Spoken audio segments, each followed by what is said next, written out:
Medidas adicionales son las que se van a tomar. Todavía pues no sabemos exactamente, ¿no?, hasta dónde se podría. Evidentemente no vamos a regresar a una normalidad, ¿no?, entre comillas. Y hoy se anunció que son 47.372 ya los casos confirmados de COVID en el Perú. Estamos hablando de 58 nuevos decesos.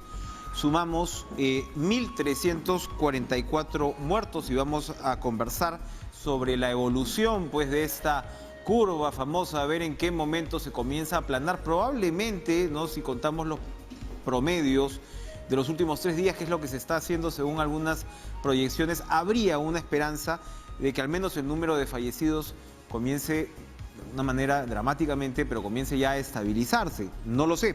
Doctor Villena, gracias por estar con nosotros, médico infectólogo, por supuesto, Juan Villena, gracias por estar con nosotros esta noche. ¿Qué evaluación tiene usted de la evolución de la pandemia en nuestro país hoy, 4 de mayo? Buenas noches. ¿Cómo están ustedes? Muy buenas noches. A ver, Enrique. ¿Por dónde empezamos, pues? ¿Por lo que está sucediendo o por lo que pensamos que va a suceder? Qué complicado que es esto, porque cuando no se cumplen las recomendaciones ya se pierde la idea de cómo debiera seguir siendo.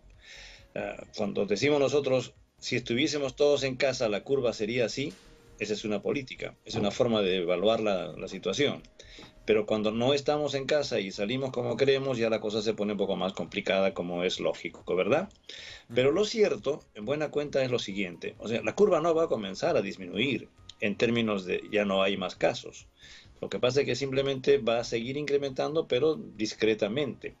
Hoy día tenemos 10.000 casos. Mañana tendremos 10.200, pasado 10.300, 10.400. Vean ustedes. Vamos aumentando el número de casos, pero más lentamente. No pretendamos que vamos a tener 10.000 y en una semana tenemos 9.800, porque eso no va a suceder. Van a seguir incrementando el número, pero ya no con la velocidad que hubiese sido si la gente no estuviese más o menos algún tiempo en casa. Lógicamente esta curva sería más plana si toda la población entendiese lo que significa quédate en casa. Más allá de la motivación que tenga cada persona, porque es evidente que no es muy fácil mantenerse en casa. Esto lo hemos aprendido durante esta pandemia. Es sencillo, ¿saben qué? Que nadie salga, que todos se queden en casa. Sí, pues, qué fácil es decirlo.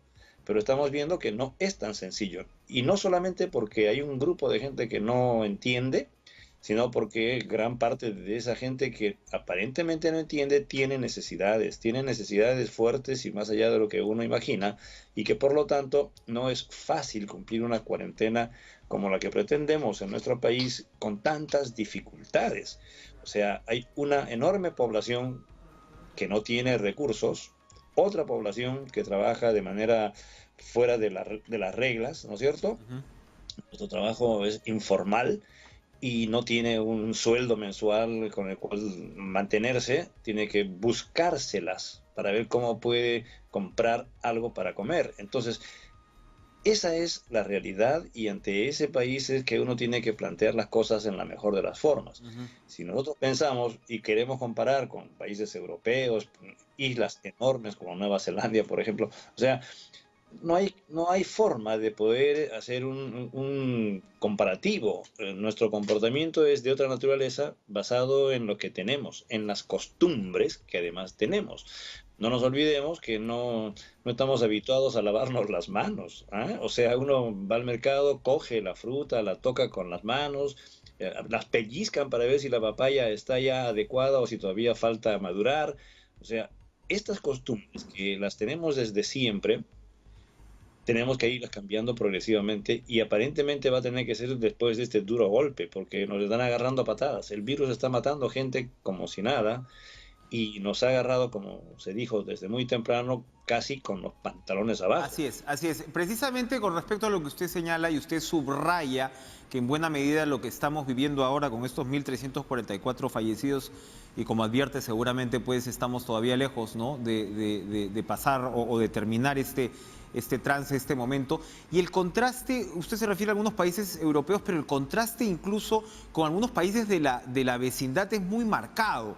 Se habla de subregistro en alguno de estos países, pero el hecho es que Colombia, Argentina, Chile, Bolivia presenta cifras de víctimas mortales muy alejadas que las del Perú. Como usted señala, nos ha dado relativamente con todo el virus. No es, por supuesto, pues el caso en Ecuador, no es el caso en Brasil. Pero usted, en principio, explicaría esta diferencia basado en nuestra incapacidad, en buena medida, para cumplir con una cuarentena, pues, de manera disciplinada y severa. Bueno, son varios los factores. Ese es uno de ellos, indudablemente. Las costumbres que tenemos son diferentes a las que tienen los chilenos o los argentinos. Lamentablemente nos hemos quedado, como algunos médicos u otras personas mencionan, siendo un país chicha. Lamentablemente, basta que veamos cómo son nuestros mercados. Los mercados que tenemos aquí en Lima no son como los que hay en Argentina, en Uruguay, en Chile, ¿no es cierto? Acá los alimentos nos los venden en el suelo, pescado en el suelo, encima de periódicos, y así vivimos. Y esto pasa en cualquier región del Perú. Ustedes se van a Loreto, como estamos viendo la situación, el mercado en Iquitos, el mercado en Tarapoto, o un mercado en Pucallpa. O sea, así vivimos, ese es nuestro comportamiento, nos interesa un pepino la limpieza, no estamos habituados a tener respeto entre nosotros, no nos respetamos, caminamos como queremos, tiramos papeles por donde queremos, estamos en el micro un poco más y uno no soporta los olores, en fin, esto es comportamiento, esto es forma de vida y como no pareciera que no tenemos gobernantes o a los gobernantes nunca les ha interesado, no tenemos agua. Nuestros distritos aquí en la capital, no vamos a los conos y no hay agua. Veamos cómo viven esas poblaciones en los cerros. No tienen agua, no tienen forma para subir y bajar del cerro. Una cabaña completamente llena de gente. Viven 12, 13 personas en 6 metros cuadrados. Con ese comportamiento y con esa situación económica que tenemos, ¿qué se puede esperar? O sea, no hay forma de compararnos con Colombia, Argentina o Chile, que son nuestros vecinos, y que los teníamos detrás nuestro. Nosotros estábamos mucho más desarrollados que ellos, pero pareciera que no han tenido tantos ladrones entre sus gobernantes y que por eso es que han ido mejorando. En cambio nosotros, toda la plata ha salido a cualquier sitio, en barcos, en aviones, con maletas y sin maletas. Han hecho lo que han querido, nos han saqueado nuestros propios gobernantes. E inclusive no hablo de presidentes, sino digo gobernantes en general, porque los gobiernos regionales es sorprendente cómo hasta el canon minero no llega a quien le debe llegar. Con un país así, maltratado, como si no fuésemos personas, nos roban nuestros propios gobernantes. ¿Qué cosa podemos esperar? Y sobre eso una educación que no nos dicen lo mejor que deben decirnos, no nos enseñan lo que tienen que enseñarnos, y que ahora se pretende hacerla por vía telefónica, por televisión, radio, cuando ni siquiera tenemos buenas líneas de internet. Comunicarnos con ustedes, por ejemplo, yo tengo a veces dificultades. Ustedes saben que baja y sube la voz, uno no se comunica muy bien. Aquí en Lima, o sea, tenemos una línea que no es muy buena y pretendemos utilizarla para educación en todo el Perú. Primero tendríamos que tener un sistema adecuado de telecomunicación, colegios con docentes entrenados para la educación a distancia, los TICs, las tecnologías que no las conocemos los docentes. Yo enseño a San Marcos, yo soy profesor de medicina, bueno, no muchos años, recién 35 años, y no conozco todas las tecnologías actuales, no conozco todas las tecnologías actuales para dictarles clases a mis alumnos. Entonces, si para nosotros esto es complicado, yo me imagino que para los niños de primaria, que no están entrenados en estos temas, y para docentes que en las regiones muchas veces no son verdaderos docentes, porque ustedes tienen que saber, en la selva, los chicos que terminan la secundaria todavía siguen siendo designados profesores, porque los profesores formados difícilmente quieren ir para allá. Hay lugares donde la población se moviliza en canoas, caminan. Esto es parecido a lo que pasa con los médicos serumistas.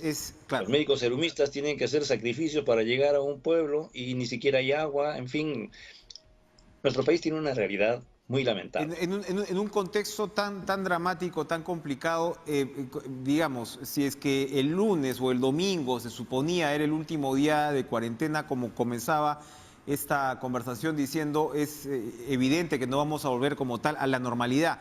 Pero si hablamos de todas estas limitaciones y de la curva famosa, ¿no?, que podríamos esperar en este contexto otra vez, ¿qué es lo que debería hacer el gobierno a partir del lunes? ¿Hay una posibilidad de extender la cuarentena o la realidad como usted señala, pues también la gente está saliendo a trabajar y demás, la realidad nos impone levantar esa cuarentena, pero con las medidas correspondientes? ¿Qué esperar a partir del lunes? ¿Qué deberíamos esperar? Bueno, en realidad es un poco complicado. Es complicado porque es difícil que toda esta población que ha estado saliendo durante estas semanas, saliendo y saliendo como quiere, amontonándose en los mercados, en los paraderos, hoy día una cantidad enorme de gente en los paraderos y en los buses, es muy difícil que si durante estos 4 o 5 semanas no han cambiado su comportamiento, lo hagan en las próximas 2 semanas. Eso no va a suceder. O sea que no hay forma de pedirles, por favor, cuídense y cuídennos a todos. Cuiden a los policías, cuiden a los señores del ejército que están dando vueltas para cuidarnos a nosotros. O sea, para que no se infecte la gente, los policías le tienen que decir, señora, póngase su mascarita, pues señora, váyase a su casa, señora, no salga. Y el policía termina infectándose. Han muerto policías, han muerto gente del ejército. ¿Por qué?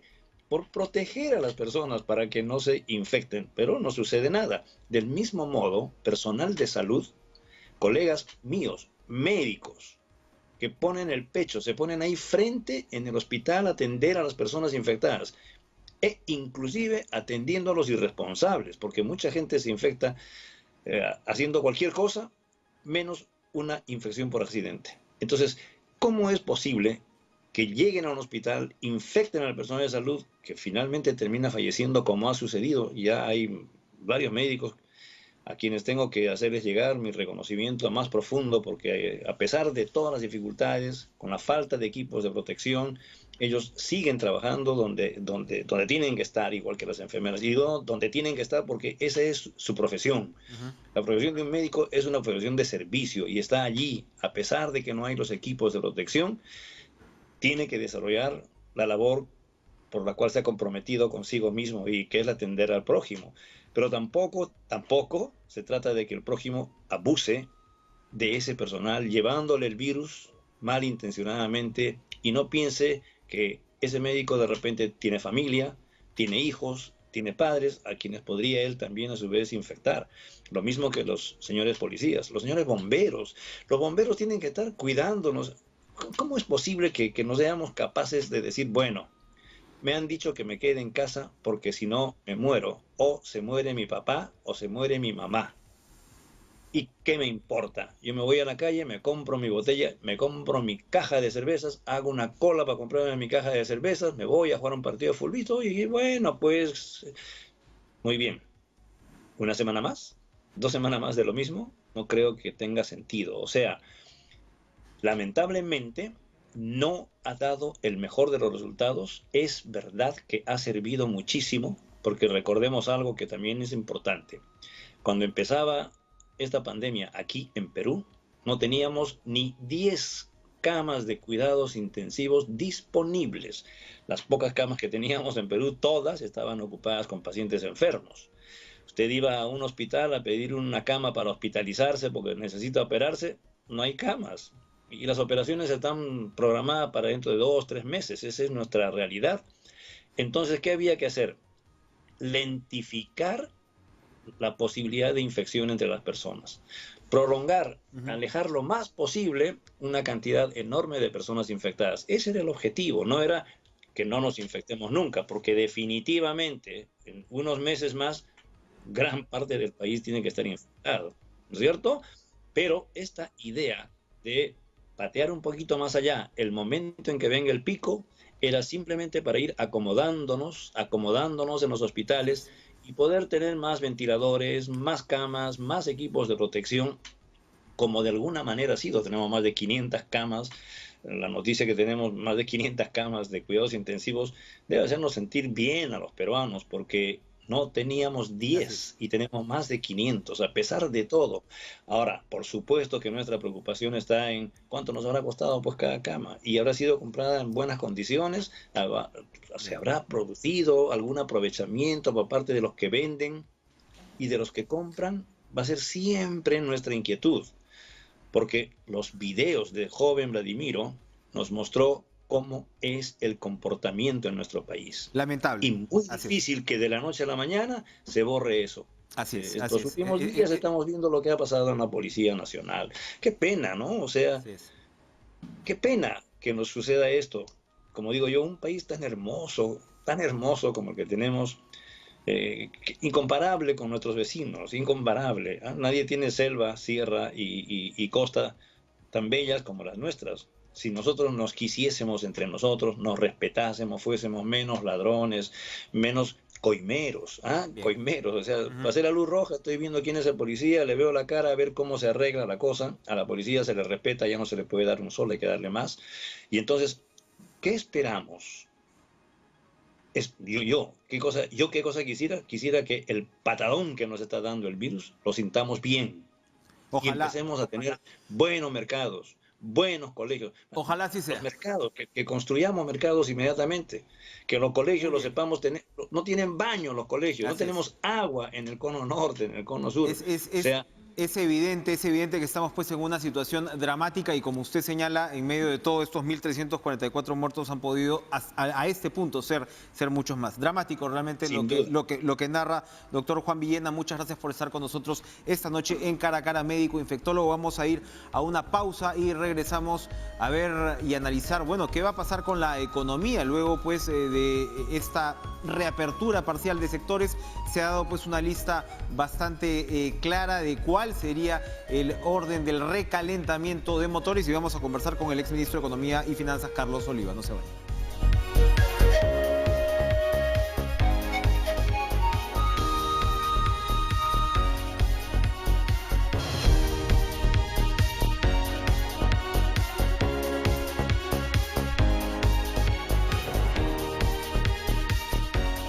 Se inicia la fase 1, ¿no?, de la reactivación económica. Según los cálculos de la ministra de Economía y Finanzas, María Antonieta Alba, es el 70% de la economía pues estaría operando hacia el final de esta fase. Vía decreto supremo, ¿no?, de la PCM se han detallado las 27 actividades que van a poder reiniciarse. Estamos hablando de los rubros de actividades dentro de los rubros de minería e industria, construcción, servicios y turismo y comercio, ¿no? Son detalladas pues todas estas actividades que tendrán pues que ingresar vía pues los famosos protocolos. Estamos con el exministro de Economía y Finanzas, Carlos Oliva, a quien le damos la bienvenida. ¿Cómo está?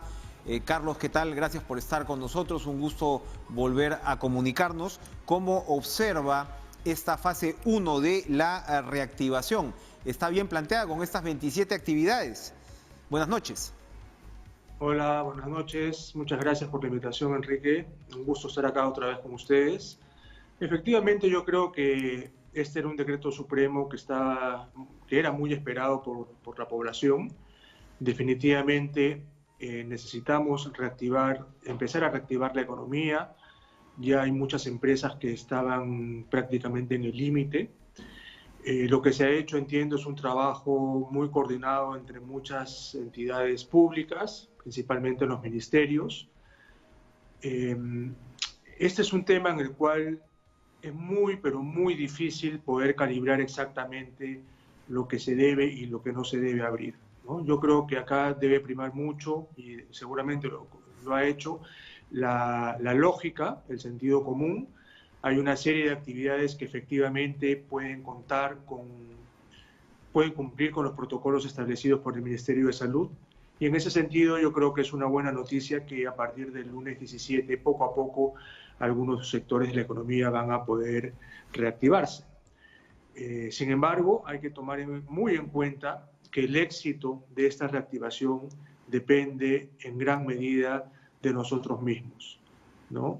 El gobierno está haciendo lo suyo, digamos, pero si vamos a tener éxito o no con esta reactivación gradual sin que se disparen nuevamente los casos del coronavirus va a depender en gran medida del esfuerzo, del criterio, del sentido común que tengamos todos nosotros, tanto las personas que van a estar trabajando en estas actividades, los empresarios que deben tener mucho cuidado con cumplir con los protocolos y también, por supuesto, las personas que no van a estar trabajando en esta oportunidad, que tienen que hacer, yo creo, por lo menos una cuarentena voluntaria para evitar la propagación del virus. Evidentemente. Ahora, comenzamos por el lado pues, de minería e industria, con lo que tiene que ver con, leo del decreto, explotación, beneficio, almacenamiento, transporte y cierre de minas del estrato de la gran minería y proyectos en construcción de interés nacional e hidrocarburos. Esto engloba, en este caso, a la mayoría de industria extractiva formal, por supuesto. Sí, yo creo que sí. La gran parte está incluida aquí. Hay una serie de características que yo supongo que son las que se han tomado en cuenta al momento de decidir la apertura de esta actividad. Una es el encapsulamiento que tienen muchos de estos negocios, ¿no? Están en zonas alejadas, donde es relativamente fácil controlar quién entra y quién sale. Son empresas grandes, empresas formales que pueden tener las herramientas para cumplir con los protocolos, pueden tener con un servicio médico mínimo, pueden medir la temperatura de sus trabajadores, etc. Entonces yo sí creo que en ese caso particular es una buena noticia que este sector pueda reabrirse. Ahora, también está el tema de la pesca industrial, ¿no? Por el lado de consumo humano indirecto, básicamente el tema pues, de la industria de la harina de pescado. Y ahí sabemos pues, que esto tiene un peso específico en el PBI, se estaba esperando precisamente el inicio de la temporada de pesca de anchoveta, que usualmente es por estos días, ¿no? Cada año. Pero claro, ahí uno se pregunta sobre el cumplimiento de protocolos, ¿no? No es igual, evidentemente, estar dentro de un barco donde los espacios pueden ser pues, mucho más concentrados y reducidos. Ahí se le va a presentar pues un desafío a la industria y se lo digo porque además pues se suponía que esto iba a implicar de alguna manera también la masificación de pruebas rápidas, ¿no? Es decir, que tú puedas trabajar con quien sabes que tampoco, o por lo menos en la medida de lo posible, se sabe que tampoco pues esté infectado. ¿Esto sería pues un punto de entrada para esta práctica? Así es, yo creo que la pesca también es una buena decisión que se ha tomado. Efectivamente, las grandes empresas formales de pesquería pueden tener el cumplimiento de estos protocolos sin ningún problema.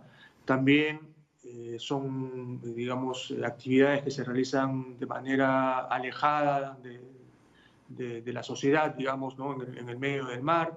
Se puede tener claro control de quién entra, quién sale. Y otra cosa que es muy importante es que también es claramente pues, un insumo para la alimentación de la gente, ¿no? A diferencia del caso de la minería que mencionamos hace un rato, aquí es muy importante que se siga, digamos, produciendo este pescado, los mariscos, etcétera, que son tan importantes, digamos, para la alimentación de la gente, ¿no? Más allá de la harina de pescado, que sirve para otros fines también de alimentación, etcétera. Entonces, en este caso de la pesquería hay digamos, un doble beneficio, no tanto por la reactivación en sí, que le va a seguir dando trabajo a muchos trabajadores, como también por el hecho de que es un insumo importante para la alimentación de los peruanos. Hay un sector que llama la atención, ¿no? Que es este tema de la producción temporal, ¿no? Las órdenes de compra que tiene que ver con exportaciones, vencidas y por vencer. ¿A qué nos referimos exactamente para que el televidente pueda entender? Aquí lo que pasa es que había muchos pedidos del extranjero por productos peruanos que debido a la pandemia, al cierre de los aeropuertos, de los puertos, etcétera, digamos que se han quedado como en la mitad del camino. Entonces, es importante que estos pedidos que ya venían de hace 2 o 3 meses, que están a la mitad del camino, puedan terminarse y pueda exportarse esto, porque eso, por un lado, nuevamente reactiva a las empresas exportadoras y al mismo tiempo hacen que no pierdan su credibilidad, ¿no? Podríamos estar ante el riesgo de que una empresa del extranjero diga, ¿sabe qué? Ya no necesito los textiles, los polos, las camisas que te estoy comprando porque ya las compré en otro lado y toda la inversión que se ha hecho se podría caer. Entonces es muy importante que estos proyectos, estas ventas que estaban a mitad de camino, como digo, puedan terminarse y pueda, en ese sentido, restablecerse la cadena de pagos también en ese sector. En el tema de industria, completa la tabla, por decirlo así, digamos, los sectores que tienen mucho que ver con actividad agropecuaria, ¿no? Por el lado de sustancias químicas, además, ¿no? Abonos, servicios complementarios, que por supuesto, como todo, casi los sectores, a pesar de que el agropecuario pues continuaba trabajando, hemos sabido que han tenido, por ejemplo, problemas en distribución, ¿no? De este tipo de abonos y demás. Está también el tema metalmecánico, las industrias de vidrio, pero llama la atención además en el tema construcción, ¿no? Porque evidentemente se está priorizando, como dice la ministra, proyectos que seguramente realmente te puedan ayudar a mover la economía, porque tenemos el tema del Plan Nacional de Infraestructura para la Competitividad, que es algo que el gobierno pues había presentado recién hace poco, que se suponía que iba precisamente a dinamizar el sector, y también el tema de la Autoridad para la Reconstrucción con cambios, ¿no? Bueno, hay proyectos, digamos, particulares en transportes y comunicaciones, son 56, 36 obras de saneamiento. Me imagino que ahí el criterio ha sido, pues, ir a lo que te puede llevar o dinamizar la economía a la vena, por decirlo de alguna forma. Sí, definitivamente ese debe haber sido uno de los criterios. Y el otro también es la posibilidad de, digamos, entre comillas, encapsular este tipo de actividades, ¿no? Entonces, también, al igual como comentamos en el caso de la minería, muchos de estos proyectos pueden realizarse o se realizan, digamos, fuera del centro de la ciudad. Entonces, con unos protocolos mínimos que se pueden cumplir fácilmente, es posible quizás terminar una obra de saneamiento que esté en las afueras de la ciudad, o algún tramo de una carretera, o algún puente, ¿no? Son actividades donde yo me imagino que han evaluado que no se tiene mucho contacto con demasiadas personas, ¿no? Basta prácticamente el grupo de obreros, de empleados que va a estar trabajando en la obra, y si a ellos se les hace un control adecuado, definitivamente va a ser de alguna manera fácil encapsular este tema. Entonces, ese también, además de, digamos, el impacto económico, que es muy importante, ¿no? A mí personalmente me alegra que se hayan priorizado los proyectos del Plan Nacional de Infraestructura, ¿no? Es un plan que nos costó mucho trabajo elaborarlo y aprobarlo en el mes de julio del año pasado. Yo creo también que es una buena señal que está dando el gobierno de decir, ¿saben qué? Este plan es importante y vamos a seguir apoyándolo. En esta ocasión, reabriendo algunos de ellos y seguramente más adelante con algún otro tipo de actividad particular para fomentar este Plan Nacional de Infraestructura que es tan, pero tan importante para la competitividad del país. Evidentemente. Ahora, como usted decía, aclarar que esto no implica pues que la construcción se vaya a reactivar en las ciudades, ¿no? O sea, cuando se habla de proyectos inmobiliarios priorizados, me imagino que son viviendas de interés social, especulo, fase de excavación, estructuras y acabados y viviendas en el ámbito rural. Efectivamente, ¿no? O sea, por el momento no vamos a ver pues actividad de construcción urbana regular, por decirlo de alguna manera. Así es, ahí entiendo que están incluidas las famosas casitas calientes que sirven para las heladas, para las nevadas, el friaje. Claro, lo que no vamos a ver probablemente es la autoconstrucción, ¿no? Que usted sabe que es muy popular en nuestro país. Pero claro, eso sí implica que las personas salen, van a la ferretería, compran. Entonces ahí sí yo creo que es una buena medida que eso todavía esté un poco más controlado. Pero hay otras obras donde efectivamente sí se puede hacer un control de la salud de los trabajadores y tratar de encapsularlos para que no haya mucho contacto con la población.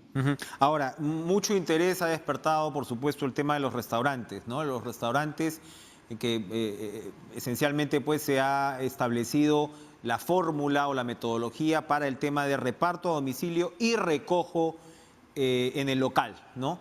Ahora, por supuesto, pues se sabe que de la cantidad gigantesca de restaurantes que tenemos en Perú, 220.000, son en realidad es un porcentaje muy limitado el que va a poder, digamos, reiniciar sus labores. Esta es una industria que realmente está sumamente amenazada y que creo que lo comentábamos de repente la vez pasada que conversábamos, es un emblema también, tanto como el turismo, ¿no? El tema de gastronomía y turismo, se están incluyendo hoteles categorizados y transporte turístico para actividades esenciales.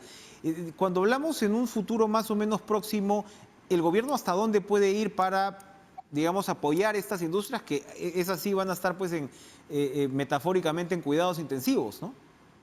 Sí, yo creo que allí todavía hay espacio para seguir apoyando a determinadas industrias, ¿no? Ujú. Efectivamente, como usted menciona, en el tema de los restaurantes, el inicio va a ser bastante lento, no van a poder abrir todos los restaurantes, no todos pueden hacer el delivery con los protocolos que están establecidos. Conjuntamente con el turismo también, esto va a tomar seguramente varios meses por diversos motivos. Uno de ellos es que seguramente lo último que se van a abrir son los aeropuertos, ¿no? Entonces, traer turistas, digamos, del extranjero, incluso a nivel nacional, todavía va a tomar bastante tiempo. Entonces, yo sí creo que todavía hay espacio para que se diseñen algunas políticas específicas para esos sectores, ¿no? De los 12 puntos del PBI que la ministra ha puesto sobre la mesa para hacerle frente a la pandemia, todavía hay unos 3 o 4 puntos del PBI, son más o menos unos 25.000, 30.000 millones de soles, que aún no han sido asignados. Aún no sabemos exactamente qué se va a hacer con ese dinero. Entonces, yo sospecharía que parte de esos 25.000 o 30.000 millones se puedan asignar con algunos criterios de subsidios o de ayuda para sectores en particular, como los que usted acaba de mencionar, ¿no? Restaurantes y turismo son los que se vienen lo que se vienen primeramente a la cabeza. Hablando de la posibilidad de medidas, lo que parece haber perdido aire, fuerza, es el debate tributario, ¿no? Se habló, digamos, de un abanico de posibilidades que iba por el lado de renta para a quienes ganaban 10.000 soles o más, ¿no? Que no cayó nada bien. Se habló en un momento, pues, del impuesto a la riqueza. En realidad, el consenso digamos, hubo trascendidos incluso de desacuerdos, ¿no? De la propia ministra y usted, digamos, que viene del rubro, por decirlo de alguna manera. Parece haber un consenso entre los especialistas que no es tan sano meterse con el tema tributario en una situación como esta. ¿Usted está de acuerdo con esa posición? Sí, definitivamente, ¿no? Yo he opinado que no es lo apropiado en este momento hablar de nuevos impuestos, más allá de que este impuesto que circuló, que hubo algunos rumores, estaba mal diseñado, digamos, ¿no? Porque afectaba a la clase trabajadora que ya está cargando con gran parte del esfuerzo fiscal en este país. Pero más allá de eso, no creo que sea un buen momento para hablar de una reforma tributaria. Es un tema pendiente. Definitivamente tenemos que empezar a poner las cartas sobre la mesa, pero tenemos que hacer, en todo caso, una reforma integral del sistema tributario que atienda principalmente a la informalidad, ¿no? Hay un gran porcentaje de personas que pueden tributar, pero que no tributan, que evaden impuestos, o hay otros que eluden impuestos, que usan alguna arquitectura para dejar de pagar. Los datos son aterradores, ¿no? Cerca del 30% del IGB es evadido, es incumplido en nuestro país y cerca del 50% del impuesto a la renta. Entonces yo creo que el foco debería ponerse en un primer momento en cómo hacemos para reducir estos niveles de evasión y de elusión tributaria. Ya el año pasado dimos algunas medidas, sobre todo la norma antielusiva para poder frenar esto, para poder tener más control. Ahora, eso se puede hacer y también paralelamente podemos discutir qué tipo de sistema tributario queremos en el país y sobre esto la discusión puede ser muy amplia, ¿no? Un impuesto a la riqueza es algo que se puede pensar, pero hay que debatirlo dentro del marco de una reforma, ¿no? Esto me hace acordar mucho al debate de las pensiones también, ¿no? No se trata de poner parches, ¿no? De sacar una norma por aquí que ahora ya el 25% lo puedo sacar. Lo que tenemos que hacer es lo que ha planteado también el gobierno y lo planteamos nosotros también el año pasado, que es una reforma integral de todo el sistema, ¿no? Ya por una buena vez debemos dejar de estar poniendo parches que al final lo único que hacen es complicar la situación, ¿no? Entonces veamos una reforma integral, veamos qué tipo de sistema queremos en nuestro país, cuál va a ser el papel del sector público, cuál va a ser el papel del sector privado, cómo van a ser las comisiones, si va a haber algún tipo de solidaridad en el sistema. Hay una serie de preguntas de fondo que debemos empezar a discutir, ¿no? Y solo para terminar, Es bueno también mencionar, ya que usted hablaba de cómo se financia todo esto, que lo óptimo en estas circunstancias es endeudarse, principalmente a través de la emisión de bonos o de crédito con las agencias multilaterales, como el BID, como el Banco Mundial. Hoy hemos tenido una muy buena noticia de que una de las calificadoras más importantes del mundo, que es Standard & Poor's, ha reiterado el grado de inversión de la deuda peruana y también ha reiterado la perspectiva de esta deuda en estable, ¿no? Esto es muy importante, para explicar un poquito, esto es muy importante porque es el sello de garantía que nos da una agencia internacional sobre la capacidad que tiene nuestro país para enfrentar sus obligaciones, para enfrentar sus deudas. Y el hecho de que seamos probablemente el único país en América Latina al cual no lo han degradado o no le han cambiado la perspectiva, yo creo que es una muestra importante de cómo nos están viendo afuera y en particular nos va a permitir seguir endeudándonos con tasas bajas, que son las que se han obtenido a través de la última emisión y son las que probablemente se obtengan en una próxima emisión. Exacto. Es una buena noticia, sí, ¿no? así es, porque precisamente la ministra calculaba que la demanda en la última emisión de bonos había sido el triple de lo que finalmente se había colocado, de lo que se había planeado.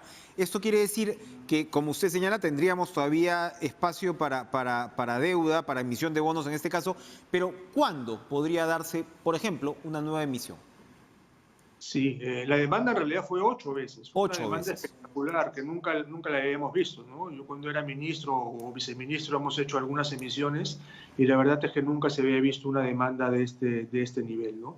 El momento es algo sumamente difícil de plantear y además es bueno, es recomendable que el gobierno no diga cuándo se va a hacer la emisión.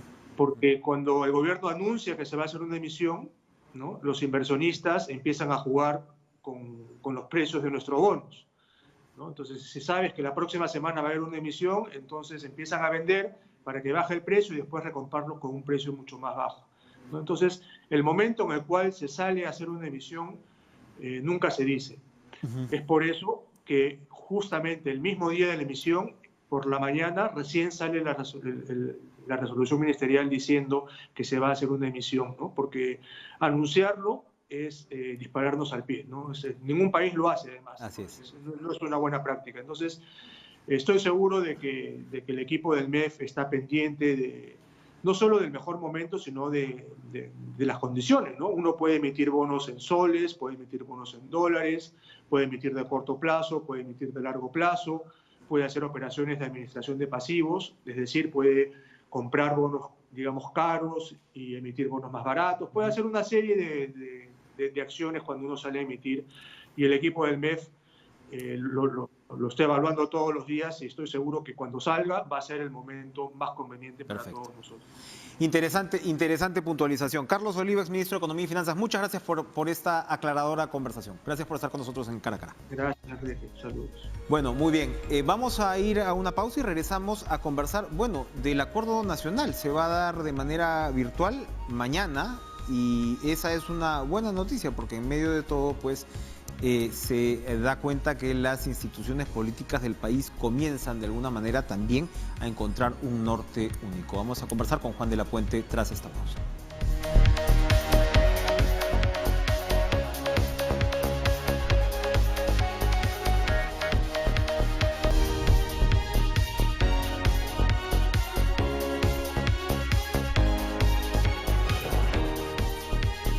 Bueno, mañana se celebra de manera virtual, ¿no?, el acuerdo nacional que evaluará, pues, la emergencia sanitaria, ¿no?, nacional y, bueno, promete priorizar la educación, la salud y la seguridad. El politólogo, periodista Juan de la Puente ha estado impulsando precisamente esta posibilidad, urgiendo en realidad del papel, pues, de un nuevo acuerdo nacional. Le damos la bienvenida esta noche, Juan. Un gusto conversar contigo, pero antes quería comentarte esta imagen que provoca el contraste que hemos tenido con nuestros dos anteriores invitados. De un lado, las grandísimas limitaciones también en términos culturales, ¿no?, que pueden explicar en parte, ¿no?, los problemas y la foto que tenemos ahora con más de 1.300 muertos, incluso por encima pues de algunos de nuestros vecinos, muy por encima de algunos de nuestros vecinos, pero por el otro lado la fortaleza económica que estaba describiendo, o macroeconómica si quieres, o de posición crediticia en el Perú ante el mundo financiero, ¿no?, que todavía pues le puede dar un margen. Somos un país lleno de paradojas y de contradicciones. Juan, ¿cómo estás? Un gusto, Enrique, un gusto, y tienes toda la razón. Y esta paradoja también se nota en el hecho de que mucha gente desborda el aislamiento y la emergencia. Así es. A mí me ha sorprendido el dato que brinda la encuesta de IEP del domingo pasado, publicado en La República, que señala que hay un 51% de peruanos que le temen más al hambre que al coronavirus. Ese es un dato serio, que hay que investigar, que hay que analizar, es un dato duro y tiene pues una cremallera. Y ahí hay privaciones, desconfianza, informalidad, precariedad, memoria incluso, ¿no? Tú señalabas en una entrevista reciente que otro contraste precisamente que abona hacia lo malo es que hay de repente un sector importante de la población más populoso, en zonas pues con mayor necesidad, que precisamente describe a lo que señalas, que la gente en medio de todas sus limitaciones ha salido por una necesidad económica, pero que en otro lado, de otra parte, en zonas más residenciales, que también de alguna manera generan opinión, porque es desde donde emana un poquito pues el tema mediático, se subestima la importancia de la emergencia. Eso también juega en contra nuestra. Sí, entre el miedo y la soberbia, ¿no? Porque una cosa es que salgas a comprar casi todos los días porque no tienes refrigeradora y no puedes darte el lujo de comprar para 10 o 15 días, y otra cosa es salir porque quieres respirar, mirar el mar, ¿no?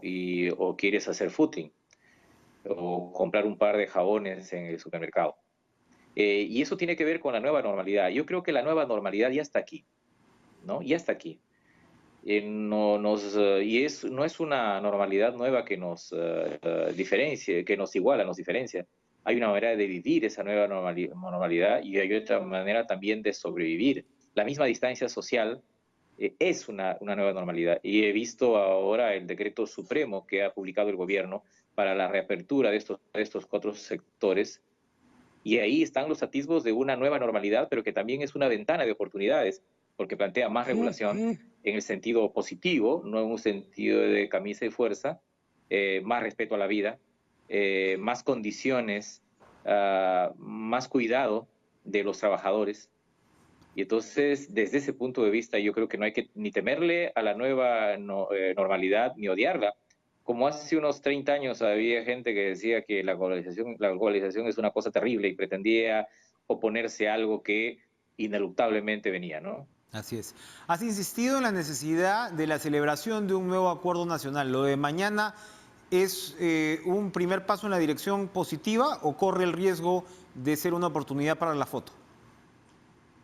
No, el presidente en 2 oportunidades se ha referido al acuerdo nacional. La primera vez cuando ha señalado que terminando la cuarentena, él convocará un diálogo político para un consenso. Y eso es una idea que va a tono de la demanda que muchos sectores hicieron a mi propuesta del día de 8 de abril en relación a un nuevo acuerdo nacional. Y lo segundo es la convocatoria del acuerdo nacional del día de mañana, que tiene una agenda específica, como lo ha señalado, que es que se exponga el programa de reactivación del gobierno para la economía. Pero evidentemente la idea de un nuevo acuerdo nacional planeará en la reunión de mañana y evidentemente se abordará haciendo 2 cosas distintas.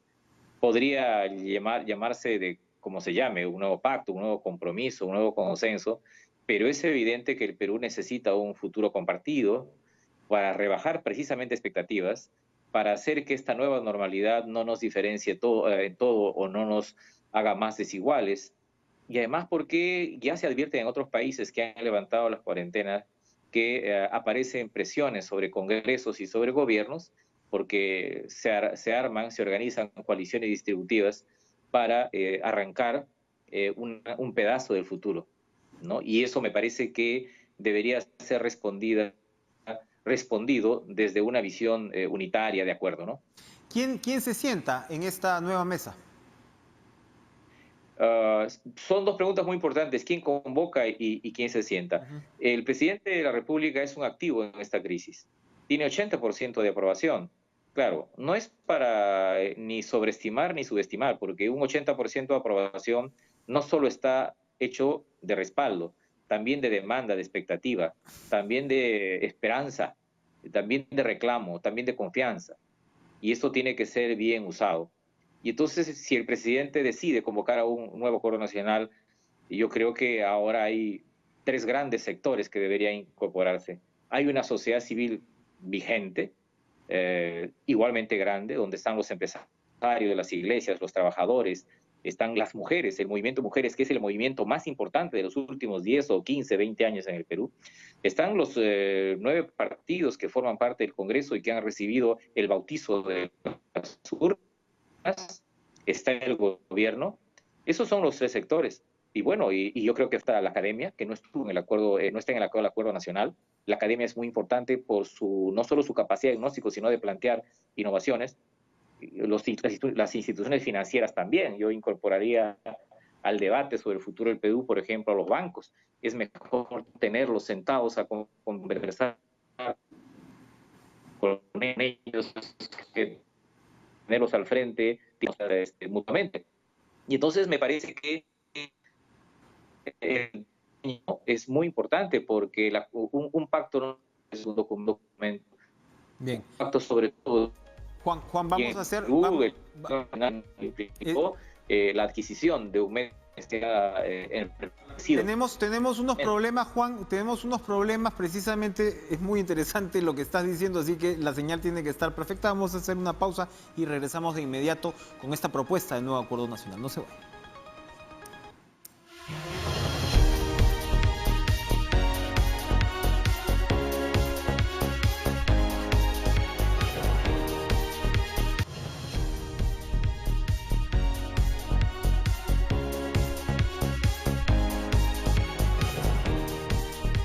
Parte de la nueva normalidad periodística también es encontrar la mejor señal de Skype. Juan de la Puente, ya te tenemos en perfectas condiciones. Te escuchábamos antes de la pausa argumentar sobre quién debería, cómo este nuevo acuerdo nacional debería de alguna manera abrirse a otros actores de la sociedad civil, grupos de mujeres, te referías incluso a los bancos. Es mejor tenerlos sentados conversando que de alguna manera pues tras una trinchera imaginaria. Pero la pregunta ¿es la actual plataforma del Acuerdo Nacional la que podría integrar a estos nuevos actores? Bueno, yo lo desearía, pero eso es un asunto también que debe funcionar con el principio de realidad. La verdad es que el Acuerdo Nacional actual son tres cosas. Es el foro, que estuvo en los últimos años descuidado básicamente por iniciativa de los gobiernos. Segundo, son las políticas de Estado, que son 35, que se han ejecutado en el país y que a veces por imprecisión o por falta de información alguna gente subestima. Y tercero es el Acuerdo Nacional como método.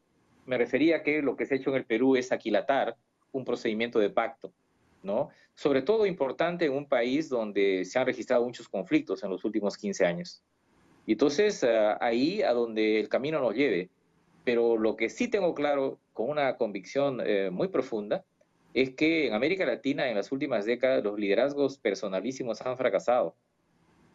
Todo cuando tienen liderazgos personales sin instituciones y con débiles estados. Y es cierto, la ciencia política se ha dedicado durante décadas a estudiar el liderazgo y el papel de los líderes en la crisis, pero los éxitos que se han tenido en América Latina en los últimos años, décadas, en los últimos años, tienen que ver con acuerdos, con pactos, cómo los movimientos se transforman o transforman los conflictos en comunidad nacional. En ese sentido, yo creo que debería ir una discusión de cómo hacer un mejor Perú, porque en las últimas semanas yo he visto que se han reabierto viejas discusiones de arriba abajo, discusiones de ricos y pobres, Lima versus regiones, mano dura versus mano blanda.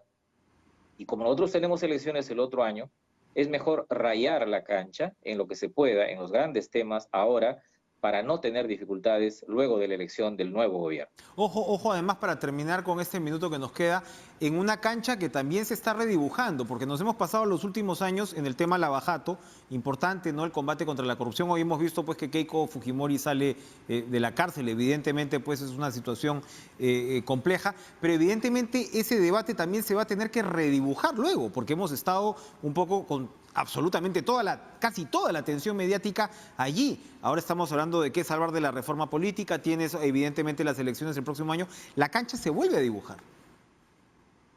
Eso es cierto, y además por experiencias en la historia, primero vienen los cambios en la mente de la gente, los cambios de la sociedad, los cambios ideológicos, programáticos, y es mucho más difícil que cambien las instituciones, que cambien los colectivos políticos y que cambie el Estado. Lo peor que nos puede pasar es que tengamos la convicción de que todo ha cambiado, o casi todo ha cambiado, que nosotros estamos cambiando, obligados por las circunstancias, pero que haya un sector muy irreductible que se niega a cambiar. Por eso la discusión esta entre la nueva y la antigua normalidad, y la nueva y la vieja normalidad, a mí me parece muy importante. Sobre todo en el sentido de qué rescatamos de esta nueva normalidad, que a muchos les parece aciaga, pero yo creo, insisto, que es una ventana de oportunidades, sobre todo para la vida, para el ambiente, para la salud de la gente. Muy bien. Juan de la Puente, muchas gracias por acompañarnos esta noche en Cara a Cara. Gracias, Enrique. Gracias a ustedes por estar con nosotros, pero yo estoy seguro que se van a quedar porque ahora los dejo con Reportaje al Perú y Manolo del Castillo, y a las 11 el interesantísimo estreno de Francamente. Ya hemos estado conversando sobre este programa pues en el cual estarán al frente Javier Echevarría y Natalia Parodi, un poco también para abrir nuestros horizontes mentales, y además estoy seguro que será pues de gran utilidad y pertinencia para los días que estamos viviendo. Que tengan ustedes una excelente noche. Chao.